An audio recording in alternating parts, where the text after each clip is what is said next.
Mas isso é possível fazer num território que tem um contexto à volta que não tem essa preocupação? Não percebi a pergunta, desculpa.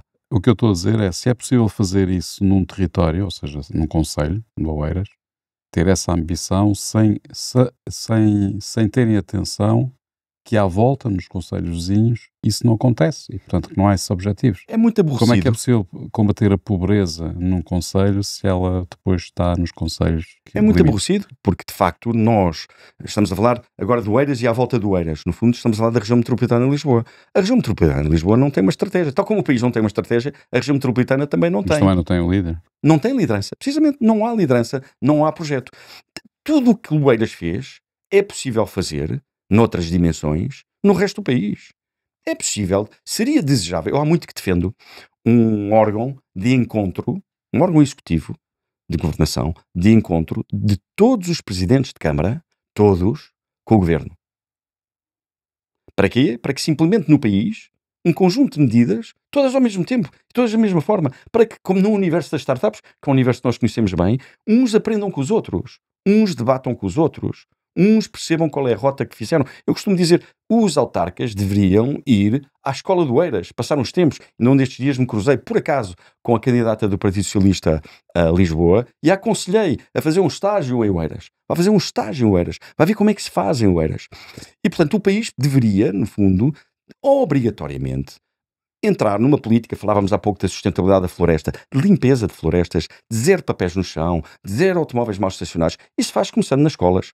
Faz, no fundo, mostrando às pessoas que há um outro caminho. Eu fiz isso no Tagus Park. Eu, quando cheguei ao Tagus Park, dando um pequeno salto ao Tagus Park, já voltamos ao nosso tema. Quando cheguei ao Tagus Park, tinha uma cidade, no fundo, o Tagus Park é uma pequena cidade, não chamamos-lhe até a cidade do conhecimento, muito abagunçada, com o território mal cuidado. E comecei por definir o objetivo do civismo. Inclusive é lixo no chão, não é? Lixo por todo lado, automóveis em cima das passadeiras, em cima dos passeios, um bocadinho. Quando o português não tem um bom exemplo, no fundo vale tudo. E era o que eu tinha ali. Eu chamei as empresas todas para o auditório e expliquei-lhes, temos um objetivo. E esse objetivo só é possível cumprir se a comunidade toda o entender e a ele aderir. E assim foi, começámos. E, portanto, começámos por garantir que não havia automóveis mal estacionados, por garantir que as pessoas não deitavam as beatas para o chão. Eu, cada vez que via deitar alguém uma beata para o chão, eu não reclamava. Chegava lá e apanhava. Que é uma reclamação perante as pessoas ainda superior. Se via alguém, estava no meu gabinete cá em cima, e via alguém deitar uma beata lá em baixo, enviavam um subiu. Dizia, desculpe. É assim que se começa.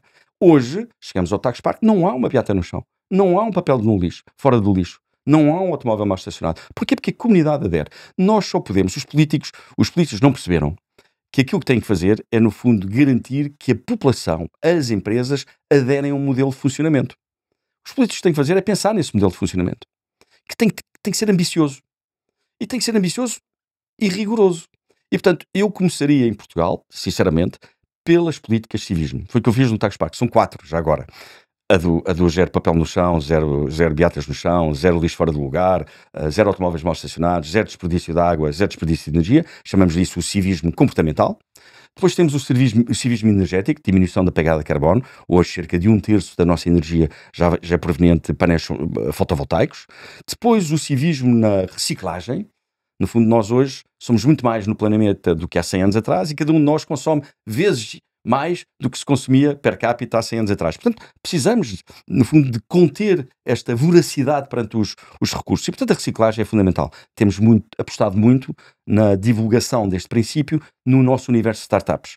Umas dedicaram-se à arte com material reciclado, muito bonitos, têm umas peças espetaculares, e outros pegam nas beatas e transformam-nas em tijolos para a construção civil. Portanto, o civismo da reciclagem. O quarto ponto, e último, por enquanto, dignidade laboral. Nós percebemos, tem várias medidas, mas a que eu considero mais interessante é aquela que diz respeito às equipas de prestadores de serviços. Nós temos 4 equipas de prestadores de serviços, portanto, pessoas que trabalham no Tagus Park, para o Tagus Park, mas não são funcionários do Tagus Park. São funcionários de prestadores de serviços. Equipas de limpeza, equipas de segurança, equipas de manutenção e equipas de jardinagem. Percebi, em 2018, quando cheguei, que a maior parte daquelas pessoas ganhava salário mínimo nacional. Eu sou, há muitos anos, como sabem, apologista de um salário mínimo muito mais elevado. Porquê? Por causa da dignidade das pessoas. As empresas, se não forem capazes de pagar salários acima do salário mínimo, têm que desaparecer. Senão, se nós considerarmos que o salário mínimo pode ser baixo, consideramos que aceitamos a escravatura. E nós queremos, no fundo, um mundo diferente desse. E, portanto, o que é que fizemos? Chamámos os patrões e aumentámos em cerca de 50% o salário mínimo nacional com uma linha Prémio Tagus Park para todas aquelas equipas. Ou seja, vocês pagaram extra Tudo aos extra. prestadores de serviço e eles comprometeram-se a usar esse dinheiro para aumentar o salário das pessoas que prestavam serviços no Tagus Park. Eles comprometeram-se, não, eles são obrigados a pôr na folha, a entregar às pessoas aquilo que nós entregamos à empresa como prémio adicional das pessoas. O que é que conseguimos com isto? Duas coisas absolutamente espetaculares. A primeira foi, no fundo, aquelas pessoas olham para nós de uma forma completamente diferente. Veem que o seu trabalho é reconhecido. Veem que o seu trabalho tem importância. 2, dão-lhe uma importância maior. Porque sabem que saírem dali do Tagus Park, perdem aquele prémio. E vão trabalhar para outra empresa cliente dos seus patrões que não lhes paga aquele prémio. Portanto, têm também um incentivo a fazer bem feito. De acordo com aquilo que são os nossos KPIs, os nossos Key Performance Indicators. E, portanto, nós hoje conseguimos ser uma cidade muito bem gerida, muito agradável. Porquê? Porque temos todo um conjunto, temos um conjunto de atores, de agentes completamente motivados para fazer bem feito. Mas isso falta no país. Mas a vossa cidade tem uma particularidade, é que não tem habitantes. Tem habitantes ao lado. São serviços, não é? Sim, mas tem as pessoas na fase do dia em que elas estão acordadas, estão a trabalhar, em que produzem mais lixo, em que consomem mais, em que vão mais vezes à casa de banho, em que andam mais de carro, portanto, a fase da noite, que é quando as pessoas estão em casa, é uma fase mais sossegada, consome-se menos. Portanto, sim, não temos gente a viver, temos gente à volta a viver. A nossa segunda fase, que está prevista para arrancar daqui, sei lá, uma década, já tem previsto uma parte habitacional, mas por enquanto ainda não temos ninguém a dormir. Nem os seguranças dormem, porque quando estão lá estão a trabalhar 24 horas por dia. Certo. Mas porquê que esses 4 pilares são essenciais para levar ou seja, tu assegurando esses 4 pilares, o que conseguiste fazer, ou que o Tagus Park conseguiu fazer, foi dizer assim: vocês, os melhores, as melhores empresas, este é o melhor sítio para vocês estarem, é isso? Portanto, é uma questão de atração. Quer dizer, o objetivo não é esse. O objetivo, isso é uma consequência. O objetivo é garantir que temos um local onde é hiper aprazível estar. Porque nós, acima de tudo, trabalhamos para quem lá está. Obviamente que ao fazermos bem feito para quem lá está, tornamos-nos mais atrativos para quem não está lá e começa a olhar como o Tagus Park como uma hipótese para estar. Sim, tornou-nos mais atrativos, evidentemente, mas o objetivo não é sequer esse. O objetivo é garantir que nós temos uma comunidade que é hiper bem servida e que é uma comunidade de tecnólogos, é uma comunidade de empreendedores, é uma comunidade que tem que ser estimulada e para nós fazermos bem feito, temos que ter os melhores estímulos. Eu costumo dizer, nós só aprendemos com os melhores. Aliás, há aqui um capítulo no vosso livro que diz rodeia de pessoas melhor que tu. Evidentemente, nós só evoluímos e aprendemos com os melhores. E, portanto, os melhores têm que ser muito bem tratados. E aos melhores têm que ser dadas condições o melhor possível para que possam, no fundo, ter a sua mente, a sua criatividade dedicada àquilo que é a verdadeira inovação. E tu achas que aplicando isso em Portugal seria uma solução para o nosso país? Claro que sim, os portugueses, mesmo os mais iliterados, vão para outros sistemas mais bem organizados, mais bem remunerados, mais meritocráticos e dão sempre pessoas de sucesso, porque aqui em Portugal não poderíamos todos juntos fazer muito melhor. Claro que poderíamos todos juntos fazer muito melhor. Eu acho que isso que tu contaste sobre o Tagus Park é muito interessante, sem dúvida. E fez-me aqui lembrar, aqui um episódio que eu já vou contar, mas antes disso queria só dar esta nota, é que efetivamente quando as coisas estão arrumadas, e eu acho que isso é importante para todos os empresários e para todas as pessoas que têm responsabilidades nas suas organizações, é que quando há ordem, quando as coisas não são desleixadas, as pessoas têm outro tipo de atitude e outro tipo de comportamento, não é? Portanto, e dão importância às coisas de forma diferente, veem o que não viam antes. E estava-me a recordar de um episódio que aconteceu em Nova Iorque, que teve a ver com a mudança gigantesca que se procedeu no metropolitano de Nova Iorque, que era considerado um antro de criminalidade, portanto, que era muito inseguro viajar no metro de Nova Iorque, quando abordaram o tema, abordaram precisamente por essa via, que é a limpeza do espaço, assegurar efetivamente que as pessoas tivessem uma percepção diferente do espaço. Claro. E aí sim incluía a obrigatoriedade, ou seja, uma vigilância muito grande, não em termos de segurança, mas, por exemplo, que todos pagassem bilhete, Claro. que não deitassem lixo para o chão. E uma coisa muito curiosa, com a limpeza das carruagens. Manutenção. A manutenção das carruagens e pintura das carruagens. Ou seja, porque as carruagens lá estavam todas grafitadas. Então eles tomaram uma decisão que é, todos os dias, as carruagens que estavam grafitadas eram pintadas de novo. Todos os dias. Ou limpas, né? Sim, era tudo limpo. Ordem. Portanto, então o que é que acontecia? O metro recolhia, às vezes era grafitado à noite, e eles perceberam que quando eles grafitavam à noite e se viessem com as carruagens grafitadas, que isso acabava por ser um prémio, não é? Porque as pessoas viam era o objetivo dos grafiters, era fazer o grafite para depois ele andar pela cidade. Então o que eles passaram a fazer é, antes das carruagens irem para o serviço, se tivessem sido grafitadas, eram pintadas de novo. Quando disse pintadas, eram limpas, né? Eram limpas. Sim. Portanto, não era... Mas tem que ser pintadas, não é? Para ser grafitado, claro. Eles evitavam a tinta todo, tinham que ser pintadas. Portanto, eles evitavam ao todo que houvesse em circulação carruagens grafitadas. E a verdade é que deixaram de as pintar, deixaram de as grafitar. Porque muito interessante essa história é muito interessante. Não seja visto o seu trabalho. Portanto, se ele vê que não há hipóteses do seu trabalho ser visto por outros, ele deixa de fazer aquilo. Atenção, nós temos hoje no Tagus Park, a propósito do Tagus Park ainda, a maior coleção de grafites do país. Só que os grafites no Tagus Park estão inseridos num contexto chamado MAU, Museu de Arte Urbana, são todos underground. E temos grafites fabulosos, com temas, por norma, nem sempre a criatividade é espontânea dos grafiters, por norma são dados por nós, temos temas sobre inclusão, a filosofia, poesia portuguesa, os descobrimentos, temos vários temas. Agora vamos fazer um sobre Dom Nuno Alves Pereira, mas são nas garagens. E portanto as nossas garagens estão todas grafitadas. Mas isso é uma opção estética. Fabuloso, é uma opção lindo. Estética. Agora, não há um ponto de grafite, nem um ponto e vírgula, em espaço exterior. Porque o grafite no espaço exterior, por norma, é agressivo. E, no fundo, causa ruído, tal como em Nova Iorque, nas carruagens. Essas histórias são histórias com que devíamos aprender. Porque é assim que se transforma território, é assim que se transforma a sociedade. Pois, portanto, no fundo o que vocês estão a dizer é, se nós limparmos o país, ordenarmos o país, formos implacáveis nas regras que não parecem ser as coisas mais importantes. Porque uma reação de uma pessoa seria... Ok, então agora, quer dizer, temos tanta criminalidade no metro e estes gajos estão a pôr aqui polícias para verificar se eu pago bilhete. Sim. Em vez de ir agarrar o ladrão. Aliás, eles faziam uma coisa incrível. Eles apanhavam toda a gente que não pagava bilhete, tinham carrinhas da polícia em cima e eram tratados como criminosos. Claro. Iam para lá, tinham que identificar-se, etc. Isso o que fez foi, com o tempo, aqueles que eram os que cometiam os crimes dentro do metro, desapareceram. Sim, porque eles... por causa dos bilhetes, acabavam por apanhar pessoas que eram criminosas, não é? Que eram procuradas. Portanto, ou seja, é uma abordagem oblíqua a um problema de segurança, não é? É uma abordagem completamente oblíqua.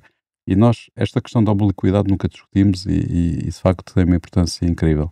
Isto que nós estamos a falar é obliquidade, que é tratar de um problema que pode não ser o mais importante, mas se calhar é o mais fácil de atacar, não é? E ele vai ter repercussões gigantescas nos outros, não é? Portanto, tu estás a resolver um assunto e resolvendo esse assunto ele vai ter repercussões gigantescas de forma oblíqua noutros temas que são mais desafiantes. Podes usar a imagem do iceberg, também começas a mexer na parte de baixo do iceberg, na que não está tão visível, aquela que não parece que é importante, mas que é a mais importante. Isso faz-me lembrar uma história que se conta, né, sobre os países nórdicos, por exemplo. Nos países nórdicos, penso que é nos países nórdicos, não se passa fora das passadeiras ou se está sinal vermelho mesmo que não venham carros, né? E depois as pessoas dizem, porque como eles têm um país muito organizado, depois eles respeitam as passadeiras. Mas agora isto fez-me pensar, nós em Portugal passamos a estrada onde tiver que passar, né? Se não é ao contrário, ou seja, eles como se habituaram a não passar e a cumprir as regras nas passadeiras, na Dinamarca ninguém foge um euro aos impostos, né? Portanto, eles são super cumpridores da lei. No Tagus Park ninguém deita uma beata para o chão. É mal visto alguém não pagar imposto, não é? É muito mal visto. É muito mal visto. Sociedade. Portanto, repara, em Portugal é Ou seja, não se há calhar esse estamos a problema. fazer ao contrário. Nós devíamos Andamos começar a por fazer estas ao coisas contrário. pequenas. Claro. Não deixar os portugueses passar fora das passadeiras e passar no sinal vermelho, não mandar lixo para o chão, não mandar beatas para o chão, cumprir todas as regras de civismo e com isso vamos ter uma economia competitiva. Eu diria que temos que começar por aí. Aliás, costumo dizer, quem não faz as coisas pequenas, quem não sabe fazer bem as coisas pequenas, como é que pode fazer bem as coisas mais complexas? Então nós temos que começar pelo básico. Porque é no básico que alteramos a mentalidade. É no básico que, no fundo, nós... Oblique é uma boa expressão. Conseguimos, no fundo, transformar. Se nós não transformamos o básico, nunca vamos transformar o mais complexo. Porquê? Porque o pecado capital está lá na base, que é o desleixo, que é o não quer saber, que é o não estou interessado, a coletividade não me interessa. Aí a coletividade passa a interessar. Nós começamos a nossa conversa precisamente com o abandono da causa política por parte da maioria da população. Porquê? Porque as pessoas desistiram. É valorizar aquilo que é comum, não é? Aquilo que é de todos não conta. E portanto as pessoas estão todas elas a olhar para o seu umbigo. Porque o sistema está a promover essa forma de estar. E nós somos animais de coletividade. Nós só progredimos numa grande coletividade. Nós somos todos interdependentes. Mas qual é que é o contraste em relação a isso tudo que nós falámos e, por exemplo, o tecido empresarial privado em Portugal? Porque a verdade é que temos alguns casos de sucesso, aliás, temos bastantes casos de sucesso, inclusive comparando com a população que temos e o pequeno país que temos um número de unicórnios completamente desmesurado comparado com outros países, por exemplo, França, a Espanha aqui ao lado. Os portugueses são talentosos, os portugueses trabalham muito. Agora, os casos isolados, excepcionais, devem servir para perceber apenas qual o talento que existe em Portugal. Eu disse há pouco, mesmo os mais iliterados, quando vão para fora, por norma são muito mais bem-sucedidos cá dentro. E, portanto, os casos isolados são reforçar, esses casos de sucesso, são reforçar desta convicção do talento que há em Portugal. Agora, esse talento está completamente desaproveitado. Está desaproveitado por uma incapacidade de pôr o país a trabalhar numa direção, com um conjunto de regras. Nós continuamos com o mesmo modelo de educação de há 50 anos atrás. Conjunto de regras ou regras a mais? Simplificação. Não, um conjunto de regras simples. Que toda a gente entenda. Não, estás a falar da burocracia Estava a fazer um jogo de e da palavras. estrutura legislativa. É uma coisa absolutamente, absolutamente anormal. Em pleno século XXI, nós continuamos a insistir neste modelo absolutamente caduco de século XIX. É mal demais. Quer dizer, mas vemos algum político, algum líder político diagnosticar estes problemas? O que é que queres dizer com o modelo do século XIX? Um modelo legislativo, a forma como se faz legislação em Portugal. É um modelo napoleónico, não é? Napoleónico, coisas que ninguém entende, leis em cima de leis. Quer dizer, alguém para entender uma lei tem que andar num circuito quase labiríntico de várias outras leis, de vários outros códigos. É uma coisa que não cabe na cabeça de ninguém.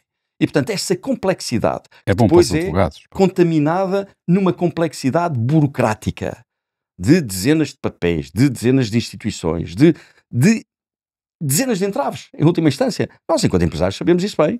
O próprio poder político autárquico, primeiro consiga fazer alguma coisa, está impedido por uma série de instituições.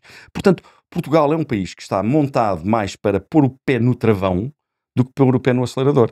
E nós, quer dizer, andamos com um país para a frente, sem dúvida, com o travão de mão puxado, é o que temos, é um travão de mão puxado, e lá vamos, a muito custo, tentando, com estes exemplos extraordinários de empresários extraordinários, de pessoas com capacidade de trabalho extraordinária, trabalha-se muito mais em Portugal que na generalidade dos países europeus. Agora, a qualidade do nosso output é que é menos eficiente. É menos eficiente porquê? Porque nós temos um travão de mão. E esse travão de mão vem das instituições políticas, essencialmente, da incapacidade das instituições políticas transformarem o país, inovarem o país. Nós temos muitas exceçõezinhas, não é? Eu acho que isso também tem a ver com o facto de termos um problema, não é? Portanto, não temos uma economia competitiva, então a solução é sempre, então, se a empresa estiver neste sítio e fizer aquela coisa, então tem esta exceção e pode fazer isto e recebe aquilo e não paga este imposto e não paga aquele não sei o quê, não sei contra isso. Não é? E isso cria uma data de exceçõezinhas pequeninas, o que cria uma burocracia muito complicada de perceber, não é? E depois determinadas empresas têm umas coisas, determinadas têm outras, e esta complexidade toda, mas isso vem de uma motivação positiva, vem de uma motivação de tentar ajudar a economia. Eu diria que não. Eu diria que é aquele espírito do eu vou proteger aqui o meu amigo. Nós temos muito isso em Portugal. Eu sei, é do género dizer assim, temos que apostar, por exemplo, no turismo no interior. Então vamos criar uma exceção em que as empresas do turismo no interior não pagam um imposto tal e os trabalhadores não descontam não sei o quê e não pagam não sei o que mais. Não, isso é uma exceção que já não é uma exceção. Isso é, no fundo, nós precisamos desenvolver. Isso é uma exceção estratégica. Isso. Nós precisamos desenvolver que contributo é que o Estado vai dar para o desenvolvimento deste setor. Isso. Bom, isso é uma exceção pela positiva. É uma exceção pela positiva, corretíssimo. Só que são tantas. O que tu estavas a falar é outra coisa, que é quando nós só existe exceção quando existe uma regra. Claro. Portanto, não há exceções sem regras. Correto. Portanto, como também não há regras sem exceções. Então, quando tu tens demasiadas regras... Nós até temos o termo, desculpa, a exceção faz a regra, não é? Exatamente. Quando tens demasiadas regras, não é? A exceção passa a fazer a regra, não é? Ou seja, quando tu tens demasiadas regras, tens de ter imensas exceções. Porque cada uma vai parir outras. Vai parir exceções. Cada regra vai parir exceções. Se tu tens imensas regras, uma grande confusão, emaranhado de regras, vais ter um emaranhado gigantesco de exceções. Portanto, ainda complica mais o sistema todo, não é? Portanto, se nós simplificarmos, tivermos muito menos regras, elas forem muito mais claras e compreensíveis por todos, vamos ter muito menos exceções. Muito mais mandamentos. Qual é a regra que te irrita mais? Que nós temos? Antes só tinhas 10 mandamentos, não era? Não. Não, quer dizer, eu mais do que o caso em si, é o sistema em si. Porque, quer dizer... Mas concretamente o quê? O que é que estamos a falar? Do excesso. É tudo excessivo. Quer dizer, qualquer tema que lides com a justiça, por exemplo, é uma coisa, é um mundo que nunca mais acaba. Para se tomar uma decisão sobre coisas relativamente simples, eu tenho tido ao longo da vida processos, tenho estado envolvido, ou como testemunha, ou como arguido, em coisas minis. Eu olho para aquilo e digo assim, isto resolvia-se em 3 horas, num encontro de 3 horas entre as várias partes. Não, demoram anos e mais papéis, e depois há uma outra instituição que se tem que pronunciar, e depois há um outro papel que fala. É uma coisa inqualificável.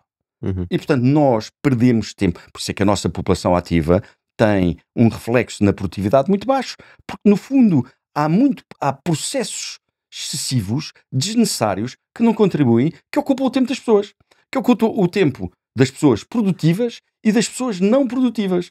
É terrível. E, portanto, eu prefiro focar-me na incapacidade do sistema se simplificar e se modernizar do que propriamente em regras, porque no fundo, há uma proliferação. À medida que vamos tendo contacto com esta forma de atuar do Estado, vamos percebendo nas diferentes frentes, eu diria que a grande exceção é a fiscalidade, não falha, está super bem organizada, no fundo o Estado a recolher dinheiro do cidadão e das empresas, essa está super bem organizada, apesar do modelo ser complexo, até aí deveria ser mais simples, mas o que é facto é que esse modelo nunca... Tu repara, os governos, as legislaturas sucedem-se sem que ninguém faça um diagnóstico.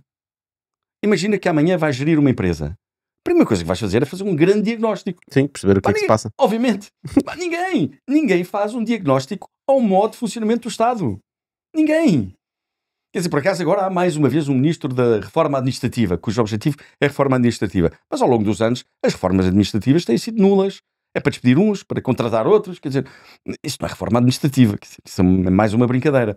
Portanto, nós estamos, no Estado português, a anos-luz daquilo que nas empresas, nomeadamente nas empresas mais bem-sucedidas, está a ser feito em termos de análise, de estratégia.